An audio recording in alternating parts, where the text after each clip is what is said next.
Hey, what is up, guys? We're back at Collectors Company here. Today we're with Benny Zhang. We're here in Queensland for Card Fest. And Benny, what did you do today with your boy once again? All right, so this is Card Fest for Brisbane here. So in OCE. OCE, me and the boys, we travelled up. I got top 4 with Gogeta, Xeno. Unfortunately, I bubbled and didn't get the Fest card because it was only for top 3. Yeah, unfortunately, I didn't do as well because I lost to David, but you know, I wanted the Fest card as well, but you know, it is what it is. But we take those, yeah. So yeah.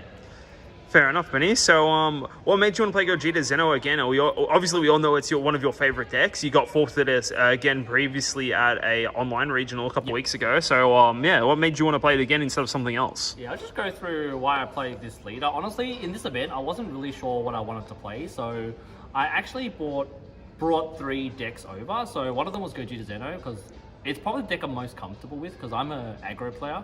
And I also brought Trunks Gogeta. I don't think that was as good. I was going to play for side event, but I ended up playing John's U7 just to help him test it out a bit and give my insight and thoughts as to how it played out. Yeah. And the last deck was King Piccolo. Low-key, I was tempted to play King Piccolo based on the hype around it, and since it plays so much free stuff, it can go kind of mid-range aggro, and on turn 3, you can swing quite heavy. I did like it, but in the end of the day, I honestly chose Gogeta Xeno because I'm comfortable with the deck.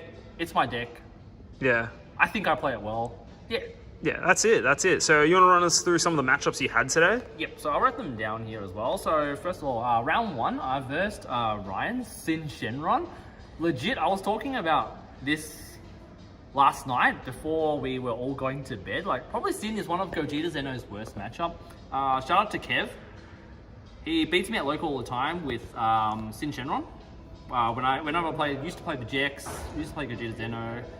He just beats me all the time, and you know, I had a really good sideboard just for Sin. 6 cards dedicated, especially for Sin. So yeah, I was able to win that one, but Ryan played really well. Probably one of the hardest matches for the day, apart from obviously losing to David. So yeah, honestly, shout out to Ryan, he was top 8 as well. Round 2, I versed Gogeta Xeno, which was a mirror match.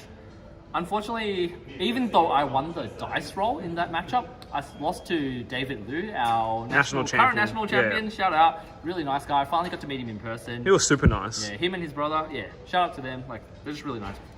Why did I lose that matchup? This was a horrible matchup. So this was one of the reasons why you play Gogeta Xeno, and you might just lose. I started first, so I warped. So in my first 3 meals, so that was 15 cards in total. 3 of my super combos went to my warp. He was looking at me, I was looking at him. I'm like, it's actually pretty disheartening. Without the super combos, like, you just know you don't have much combo power. And yeah, it's kind of a wrap from there. So I had a game plan going to this one as well, which was like, you know, stabilize behind Tenacious and then pan your opponent as well. But unfortunately for me, David had the same idea as well. So he saw his Tenacious, he saw his pan. Great for him. Yeah, honestly, I just went to the casino and just felt like, you know, I low rolled so hard in that game. So I took a hard L. You put on black, you called black, you know, and they landed on green, you know, even worse. That's the thing with this deck, you know, you can lose to RNG sometimes itself, but nonetheless, I don't feel like I misplayed. I think I played really well and sided really well, and so did he. Yeah. Cool. And then 3rd round, we versed Pile, one of the boys that we traveled with. He was playing Janimba Mill. I also had a game plan for him. Basically, was to play a lot of hand destruction hate to him. Mainly, I think when I was versing him, I started out all my negates that I don't need and just keep combo power because all I want to do is just swing. And then basically, I only warped the top 5, and actually him swinging with Janimba, because he was playing Janimba Mill, sorry, and mono blue Janimba Mill. When he was swinging at me, it actually helps me mill too, so very calculative. We were able to overwhelm 6 with our thwarting whenever we put 2 in the drop with playing our Gogetas. Like, I was able to get some good overwhelm on him. I would have been able to push very hard, but unfortunately he did have Vermilion, the SS4 Vermilion, the counter card. Yeah, I think I know. The Vermilion Bonds, yeah. Not Vermilion Bonds, sorry. It's the one that warps one of your opponent's card for each color, and then everyone you warp, you later gets 5k for the turn. Yeah, I'm glad I was able to burn the secret rare really early, because he used it really, really early, because I had a turn 2. He used it on turn 2. Yep. So I was using Fighting Against Fate, thanks to him milling me. And yeah, put Fighting Against Fate, I also had thwarting on the board. He had to use the card. Otherwise, there was no way that he was getting out of it. So, yeah, overall the matchup was pretty good. And then you start playing the Vegetas in the matchup. So whenever they want to untap, Bean, D Magic, I had 2 on the board. So Yeah. if I had a Goku as well, I'm just gonna say like If they didn't have unique, unfortunately, Janimba's still one of those decks that Yeah. even with drawing, they still struggle in hand destruction matchups. Correct, If they're yeah. tapping the 2, good luck for defending. Yeah, they're literally just like all the cards in that deck room just combo draw. Yeah. Then for my 4th match was Trunks Vegeta, so the new leader for yellow there. My opponent was Jacob. He honestly played really well. I won the dice roll, thankfully, but he never played a Trunks or Vegeta turn 1, turn 2, because if he did, I had Peerless Fusion that I hard null for in that matchup. Popping the Vegeta, so he can't really awaken, so yeah, honestly he played really well. It was actually an intense game as well, but I was definitely the better end of it, winning the dice roll. And round 4 was Rowan KP, you know. KP. In this matchup, I do have to shout out John, because I don't read cards.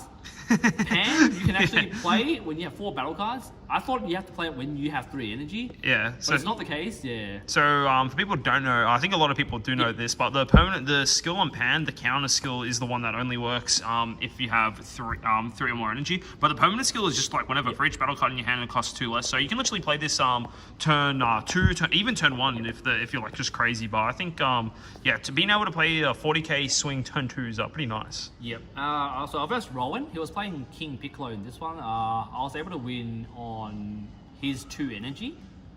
I think the misplay there was tapping out for the Unison for him, and then because he told me he had Violent Raise up, but he didn't know I was going to go super aggressive. So yeah, I was able to win that on turn 2. I just had so many swings that it was kind of incredible, which includes fighting against Fate as well. And I was able to burn off his... What card was that called? I was able to burn off his Yamcha counterplay really early as well. So hit my thwarting with that. I was fine, you know. I aggressed really hard and won on turn 2.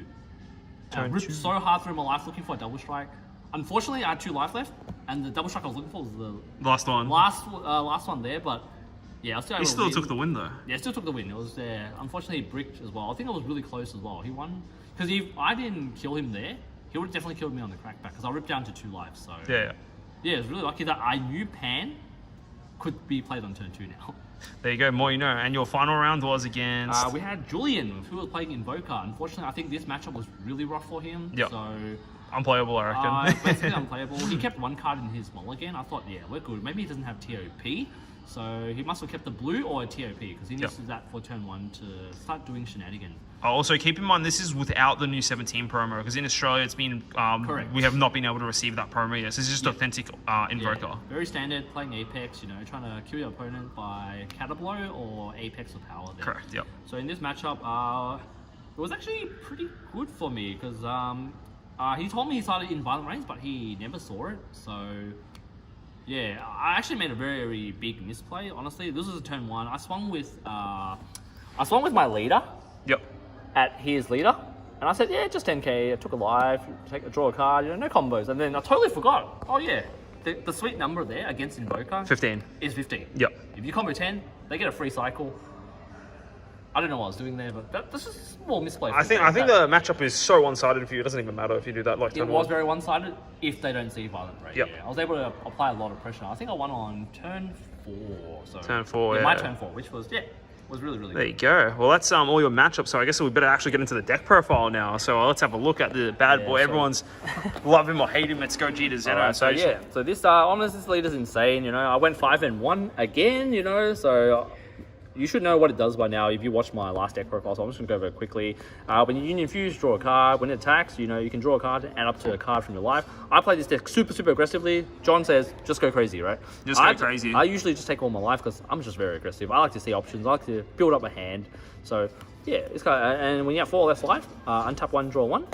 And then, yeah, back on this side, pre-release leader. Not using my top 16 alt art this time. Doesn't want to bring it in a state. Yeah, because it was like, you know, it's a prize card, so, you know, I don't want to bring it. I'll just play this here. Yep. This card does the same thing. You can fuse, draw a card. When it attacks, you can warp up to top 5. Insane. And then the last effect is the most relevant. Really good. Add 1 card from your life. Pump 2 of your 1-drops. 10k. By 10k. So in other words, you could see this as Draw 1 from your life, Yep. and drawing 2 10Ks, Yeah, which is exactly. equivalent 5 cards. Essentially, like, 5 cards, yeah. combos. Absolutely insane. Love this leader. All right, we go over the same cards you guys have already seen. So we've got... Best one drop in the game. Best one drop in the game, you know, you draw a card when you're Union Fuse. I didn't need to overwhelm at any time because I probably won't use the overwhelm 6 anyways. Yep. But you have to, that option's always there, honestly, yeah. Best one drop, draw a card, swing, double strike, warp something. Crazy turn 1, crazy turn 1. Easy turn 1 if you actually get it. I think I barely played this on turn 1, so those actually Really? playing Gogeta Xeno. Most of the time, the best thing to do is actually to play a 1-drop. So you play a 1-drop and sit on there. Make sure you don't swing with the 1-drop because you want them to direct the first attack at your leader. Yeah, if you're going first, playing So a that's 1-drop. a very important thing to remember. Yep. And then your 1-drop will swing. Mm-hmm. And then you can also rip the life. You have another 1-drop. You can probably awaken that turn as well. Yeah. But usually your optimal turn, again, always awaken on turn 3. Yep. Yeah, because you can just rip through your life even if your opponent's not interacting with you. And then we run 3 Marvelous Might. Did not cut this, did not bump this. We stuck at 3 here. It was really good, especially in the Trunks Gogeta matchup. Like I said, yeah, this can trigger both Poutine and also The Trunks at the same time. And it's got barrier, so it's immune. I mean, Poutine will rest one of your cards already on board. But What if it's the only one then, you know? correct, yeah. And being able to play 2 1-drops is absolutely insane. Yeah, You can do a lot of things with it. Like today, I actually had 1 True Fighting on the board, comboed it off a lot for combo power, bottom deck this, play 2 more, and then you can tax them again for... The same auto skill from the 1-drop Goku. So this card is actually really, really good. I still keep it at 3. I don't think you need 4 for this. Yeah. But in certain matchups, you could run 4. Yeah, it's arguably the weakest of the 3 fusions, but it also has such high power level. Being able to create 2 with your leader and a unison later on, you'll see easily 2 additional 35k swings. Yeah. Like this thing really helped me as well. Like being able to play 2 1-drops and then using so later you'll see I'll run Pycon Unison. So being able to play 2 1-drops to clear the most obnoxious card, Vegeta Unison of Fury. Which was dropped by me on Ryan. You know, he dropped 2 of them on me back to back. I was able to clear it with ease thanks to John because he played the deck yesterday. Yeah. I saw what the problem was. Yeah, Yes. I needed to go more aggressive. I need to people are gonna V-Rays and Vegeta Unison. So Yeah. So, for those who don't know, me and Benny actually swapped our decks. So he was playing my Universe 7 Goku, and I was playing this Gogeta Xeno match. And it's pretty, I think, I would actually recommend to do this with some of your friends and that, whatever. Because then you can, the insight. It's always good to keep open-minded, and it just helps you improve. And I think it honestly helped me and Benny both a lot today because we did that. awesome. And we'll go over the last but not least. Really, really good card. This helped a lot. In my Trunks Gogeta matchup, this card was huge, you know, just being able to have this to pop a Poutine or a Trunks is huge. And also in my Invoker matchup, my opponent did cast a 3-drop Vegeta for the Invoker ability. This just pops it straight away. Yep. Yeah, this card, honestly, really insane. Also, really, really good 1-drop. It deals with Slug, you know, deals with all the barrier cards that you want to get rid Slug, of. AOD, the Trunks, crazy amount of value. Yeah. And then we go through our 1-drops. So for the Gokus, we are running 4 True Fighting Spirit and 1 of the Catastrophic Premonition. So, yeah. We got these here. Pretty much tax your opponent for using a counter once per turn. You know, this is unique now. So a lot of times just combo it off. Marvelous. If you have another one, just play another one. Keep taxing them, right? And then for my online webcam, I ran 1 of these. I found it really, really smooth because this card is unique. But if you see it, you never charge this here. Correct. You always want the double strike option with this here. Because, like I said before, playing Pycon Unison now, if you have this here, your opponent does not have any way to negate. This just clears Vegeta Unison of Fury if you have a Marvelous Might. Absolutely insane. You know, you can pump this to a really crazy number. Like, you know, if you rip leader Pycon, this is already a 25k swing. Yep. And you swing with this, you combo up. They have to combo. If they're not comboing out of this, they're taking double strike. If they combo, use a super combo. Where every time they draw a card with I believe it's a non-leader skill, you get to pump it by 10. Correct. So this can be easy 25, 35k base. A few of the games, this was my finisher. Yep. Really good. Also, cute thing about it too, for the, as you were saying, the yellow matchup gets under the Vegeta, the Unison. Yeah, and these are also so the really cute thing to do, your 1-drops are actually really good under Violent Ray, so don't think Violent Ray just shuts your deck down because you got this here. You pump it with a Pycon, you don't have to take leader, so, you know, stay at high life, and then you can swing with this. It's actually a 15, so it will pass Violent Ray, and then you can take the life and make this become 25. So that's a really cute interaction as well. And then we've got, for the Vegetas, we've got 4 of the True Fighting Spirit Vegeta here. This is Untap Hate. Also Self Awakener, really good. Although this came huge in my Janimba matchup because if you play this, they Punishes untap. blue. Yeah, honestly, even if you have 2 against Boo Unison, it's really huge as well.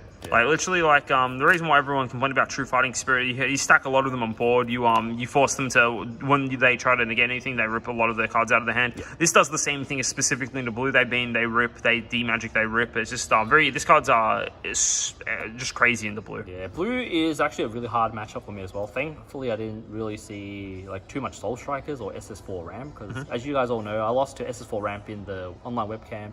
Adapted a little, but yeah, this guy's not unique, so you can play as many as you want. So I had 2 on the board. Yep. Feels really good. And it's the only Vegeta target for Marvelous Might. Other than, sorry, not for Fusion. This is the other Fusion target. This is for another Fusion target, yeah. We got 4 of the foils. Once again, shout out to Jun, he helped me out with foiling these here. And his deck is pimping, I really love this super combo. Yeah, thanks to Jun for helping me out. And also, yeah, this card's the best super combo to run. You would not run anything else. But but honestly, if you mill 3 of these, you'd probably lose. But it happens sometimes with this deck. It is what it is. Shout out to all the boys. We got Benny. Yeah, we got everyone helping me out from this event. Jun gave me 2, and then we got Nick, John. This is beautiful. Honestly, I was waiting to get these in foil, but yeah, got them already. Really, really good. If it's in your drop, bottom deck, play Unison once per turn. So pretty. And the Unison we have changed to is, like I said, is Pycon. So I used to run Mirror. I thought Mirror was actually insane because you can warp cards like Kai, you can warp your Trunks, you can warp your fusion pieces. Any dead cards as well, like additional, for example, another Unison, right? Originally, I always thought, that's actually the most consistent Unison run. Surely I run 3, minus. But I've never got the -2 and double strike off on anyone. I was like, you know what? After testing yesterday and obviously seeing John play Ryan, I was like, nah, this is the Unison. My gut feeling is that this is the Unison I need to run today. Absolute killer. Overperformed every matchup. Like, honestly, like I said before, like with Marvelous, play Marvelous, like rip this, that you can tear through your life. Your opponents are wondering, where the hell does your cards come from? You tear through all your life. All of a sudden, you'll swing with a 35k True Fighting Spirit. You know what I mean? So, 3 is the right ratio. I saw it when I needed it. You can Didn't miss it. Some people go 2-2 split between this and Mirror, but the problem with going to 2-2 split, a lot of the time, both the Mirror and the Pycon have the same permanent, right? Where you can only attack, you have 3 markers on it, right? So a lot of the time, you'll most likely warp 2, and then you'll most likely have another one in hand, right? So you can play one, uptick, and put one underneath, so you can actually swing with it. You can't really do that if you're doing a 2-2 split. So a really cute thing, I was about to use one of the interactions here. So one of the turns, this was already on 3 markers, so you can't swing if it's on 2 or less. I swung with this because it was on 3. I was waiting for my opponent, but I did end up proceeding to not needing this ability. This ability is, if you do the -3, you can play a Union Fusion target. I was about to play a Marvelous Might, and then, swing with that. So you did nothing. So you played it for free, and with 1 energy, you got 3 swings off. And then therefore you can bottom deck this, play another Pycon. Legit, pump the 2 1-drops you just played with Marvelous Might because of the -3. Correct. You can extend for days. People don't like playing against this deck because you're just so. It feels very oppressive when it goes off. When you hit the jackpot, And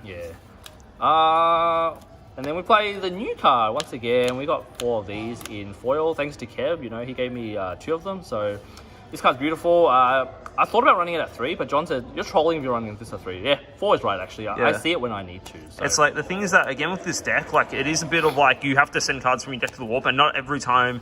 You won't see this card every time in the warp, but you want to see this card in the warp. If you see this card in the warp, turn 2, you can play this fairly easily. Yeah, it did a lot of times. Honestly, my opponent has no, obviously, if you high roll your opponent, especially if they play multicolor energy, you can punish them. Yeah, you can punish them. They want 1 energy, they're tapped out. You turn 2, you play this, and then you can go into, so what people don't know is, this has insane synergy with the leader here.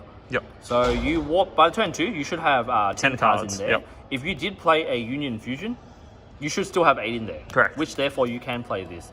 And then swing twice, putting 6 back. Yeah, 6 back, and then you can facilitate 1 overwhelm 6. Which you're going first, playing that swing twice, being able to overwhelm the your Goku here. It's always this Goku. Honestly, I don't know which artwork I like more. I'm still tossing up between. Honestly, this one's really. Honestly, the more I look at it, I think I like this one more. He's doing the dragon. This one's okay. It's got the. I think the face of this one's cleaner. The artwork of this one's cleaner, but this one's it's got the winner. It's got the little trophy. I'll have a think about it. I'm still running 2-2 because I like both the artwork. I mean, I do have 4 of this. but not 4 of this. But I will have 4 of this soon because we got a mythic booster for... Yeah, I gave you one. You should have Yeah, one. and Jordan gave me one as well. So, yeah, this card's insane. So this is usually the one that you want to play. This helps you grab back... Anything. Not anything. 3 to 7, but the main target you ever grab back with this, any Gogeta fusion or your Supreme Kai negate. Or your I've been playing a little bit. When I played this, I used to grab my overrun for the next turn back as well. Or your overrun for next turn. Just say if you warp the secret identity, you know your opponent's gonna like. Just say for U7 for example, if you have that insane turn 2, they play Gohan, you play this on turn 2. Yep. Swing, play this swing. You know what they're gonna do though. Most of the time they're gonna play Frieza and play a 17 to try to apply some pressure, get rid of your board, or Goku as well. Secret identity, wipe their board because you're already prepared what they're going to do next. So think ahead, just grab what you need. Really good utility. And then we run 3 of the Vegeta. So once again, still shout out to 3xG for this. I'm still running this because I think it's pretty good. And when you need it, I overrummed it twice today actually, just to make my opponent pitch 1 card for more hand destruction. Yeah, the fact that it's not sent to drop area is also huge as well. Because most of the time when you play hand destruction, you're like, oh, discard a card, right? Oh, I'll just put my draw rate board, the board, in the drop area. Yeah. So the fact that it's going straight to warp means you don't get the benefit of using that later on. Correct. Yeah, most of the cards that your opponent are doing, the Brewer doesn't really do much into this matchup. True Fighting Spirit to warp, Vegeta to warp, Koitsukai to warp, Vegeta also to warp. If you attack your opponent enough that they lose to hand destruction, there you go, boom. This is actually a really, really good card. And also because you can fusion target, this as well. Correct. So. Yeah, that's the main reason for running it.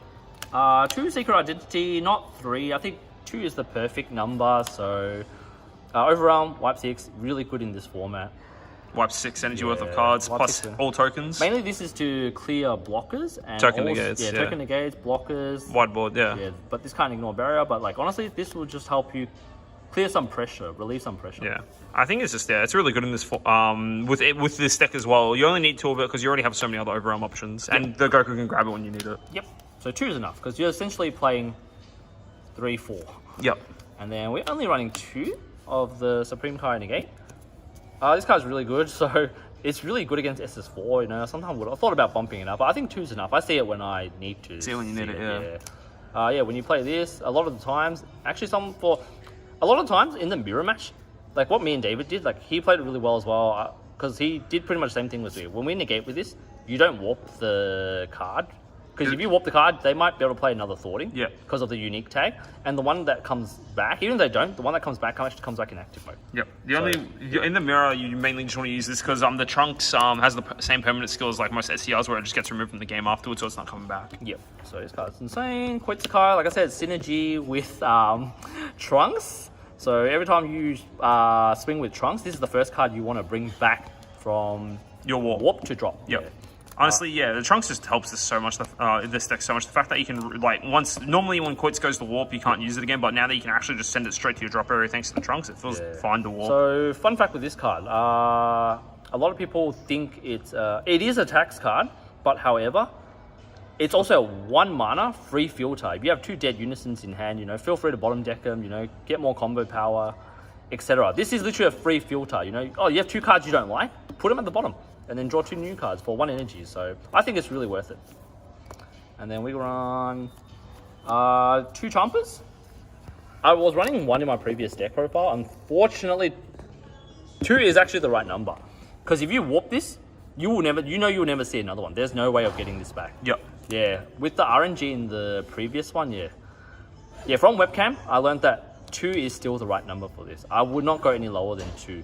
And very relevant when clearing Vegeta Unison of Fury as well. For sure. Play this, swing with a 5. Oh, they have to combo up, right? Even against David, who I played in the tournament, he was playing his Gogeta Xeno. He swung here. He has 2 Chompers as well. He used the Chomper to help clear the Jiren Unison. Yeah, honestly, like a lot of the cards in the deck, actually, 2 is actually the right ratio. Like you see all these here, like they're all at 2 for a reason. Yeah. It's because you're playing a mill heavy deck.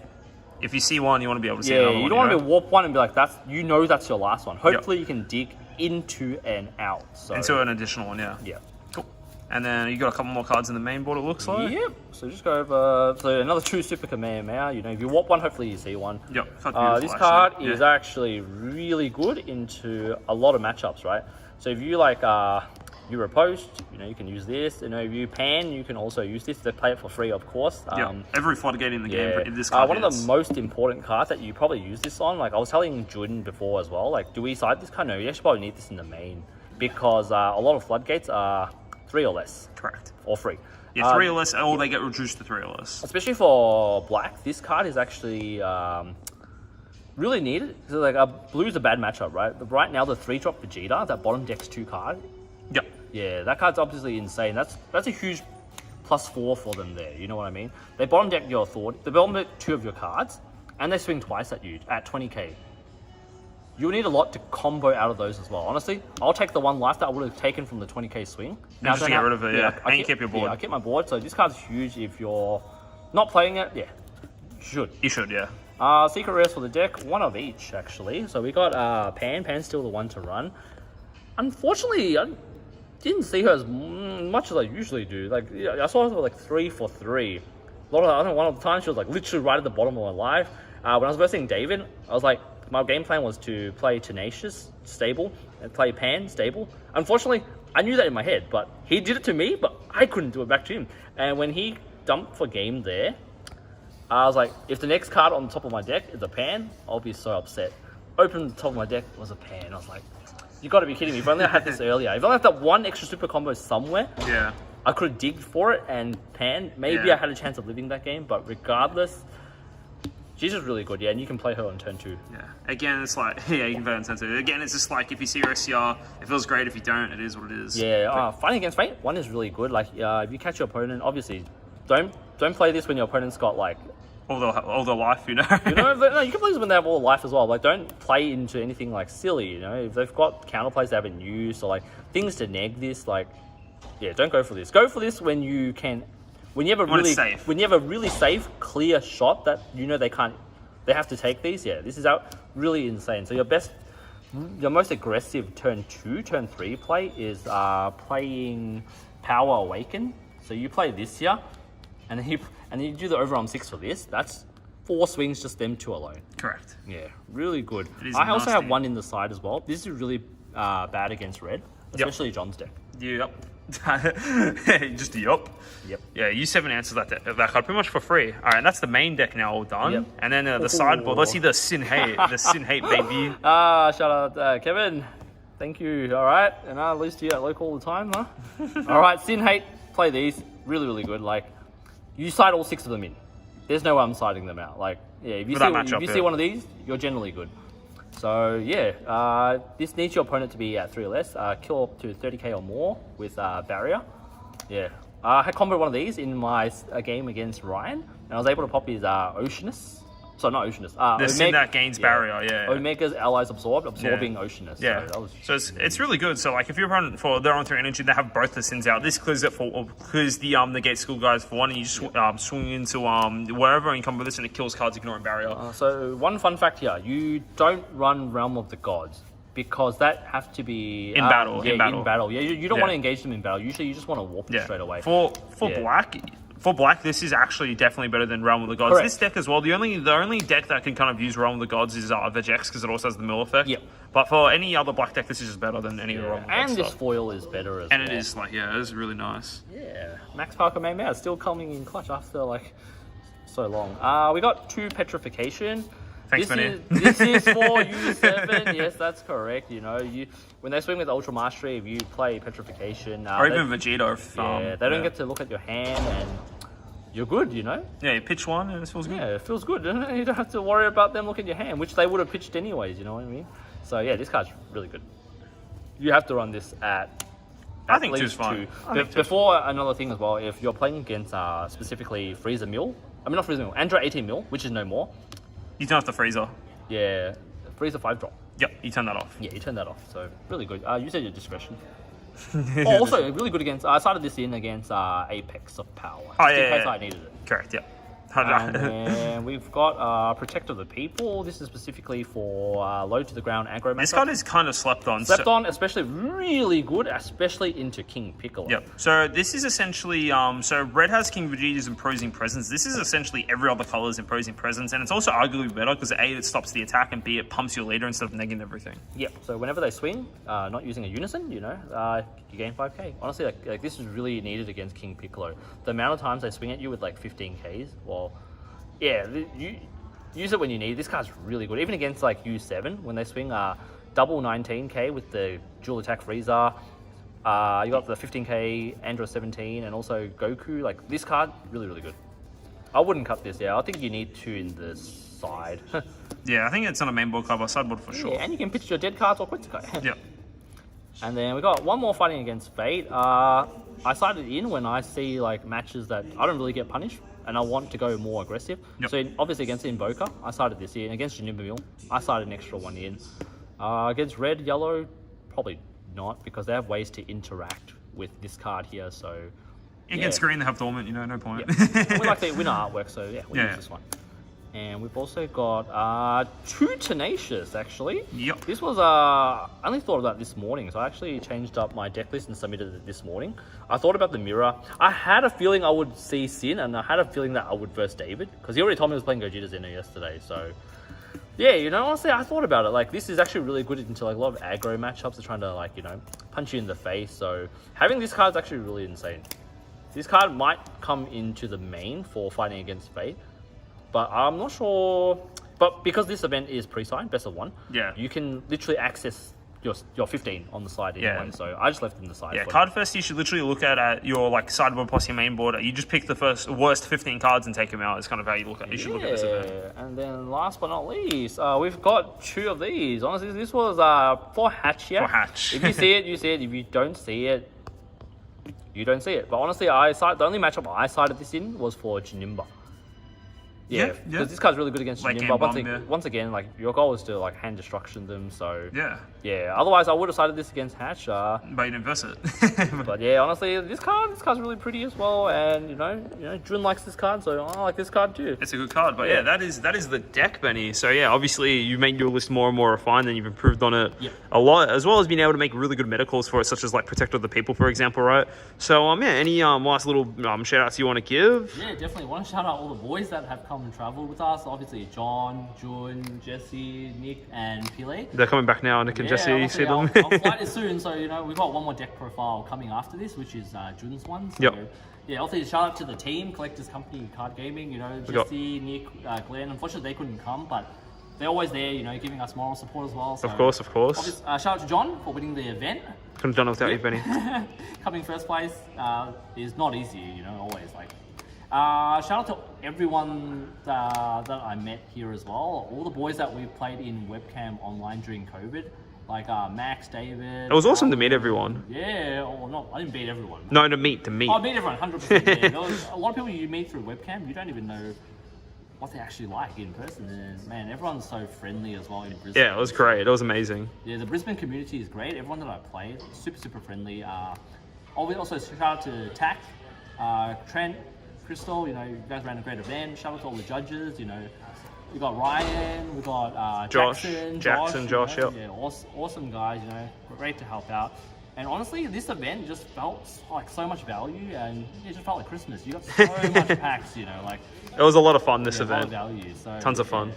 Yeah, then thank you for you guys for watching and supporting the channel as well. So, if you haven't clicked that like button and the subscribe, you can consider doing it, because obviously we'll have more in-depth deck profile coming for future events. So yeah. Awesome. Well, that's it, guys. Thanks for Benny for giving us our time, to film you, and stay subscribed. We've got as Benny said, we have Jun's deck profile coming out after this, and thank you guys so much for watching. We'll see you all next time. Hopefully, see you guys soon. This is the boys signing out. Peace.